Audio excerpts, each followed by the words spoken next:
తాజాంశాన్ని చూస్తున్నాం. మద్యం కేసులో మాజీ మంత్రి వైసీపీ నేత నారాయణస్వామి ఫోన్ను ఎఫ్ఎస్ఎల్ కు పంపేందుకు విజయవాడ ఏసీబీ కోర్టు అనుమతించింది. మరింత సమాచారం మా ప్రతినిధి జయప్రకాష్ అడిగి తెలుసుకుందాం.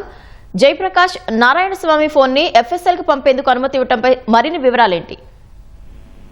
మాజీ మంత్రి నారాయణస్వామి ఇటీవల సిట్ అధికారులు విచారించిన సంగతి అందరికీ తెలిసిందే. మద్యం ముడుపుల కేసులో భాగంగా ఆయన గతంలో మొదటిసారి విచారణకు రావాలని ఆగ్రహాన్ని కోరగా ఆయన అనారోగ్యరీత్యా రాలేకపోయారు. ఆ తర్వాత ఆన్లైన్ లో కొద్దిసేపు ఆయన తోటి మాట్లాడాడు.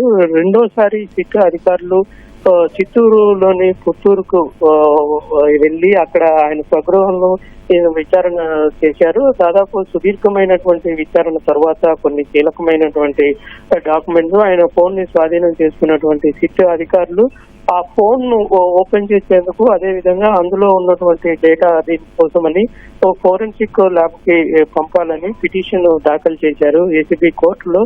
దానిపైన విచారణ జరిపినటువంటి న్యాయస్థానం ఆ ఫోన్ ను ల్యాబ్ కు పంపేందుకు అనుమతులు ఇచ్చింది.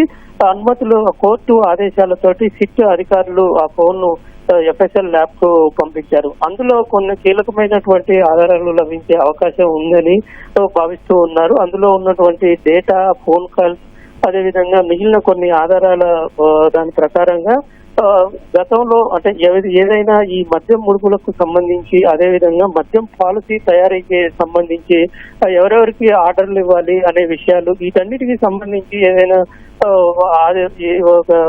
ఆధారాలు దొరికే అవకాశం ఉన్న నేపథ్యంలో ఆ ఫోన్ ను తీసుకొని ఎఫ్ఎస్ఎల్ కి పంపితే కొంత డిజిటల్ ఆధారాలు దొరికే అవకాశం ఉంటుందని సిట్ అధికారులు భావిస్తూ ఉన్నారు. విచారణలో కొన్ని విషయాలు చెప్పినప్పటికీ చాలా విషయాలు ఆ రోజు కీలకమైనటువంటి విషయాలను దాటవేసేందుకు ప్రయత్నించారు. కేవలం ఈ మద్యం పాలసీ వీటి గురించి తనకు ఏమీ పూర్తిగా తెలియదని ఉన్నత స్థాయిలో ఉన్నటువంటి వ్యక్తులు ఆదేశాల మేరకు తాను చేశానని చెప్తూ ఉన్నారు.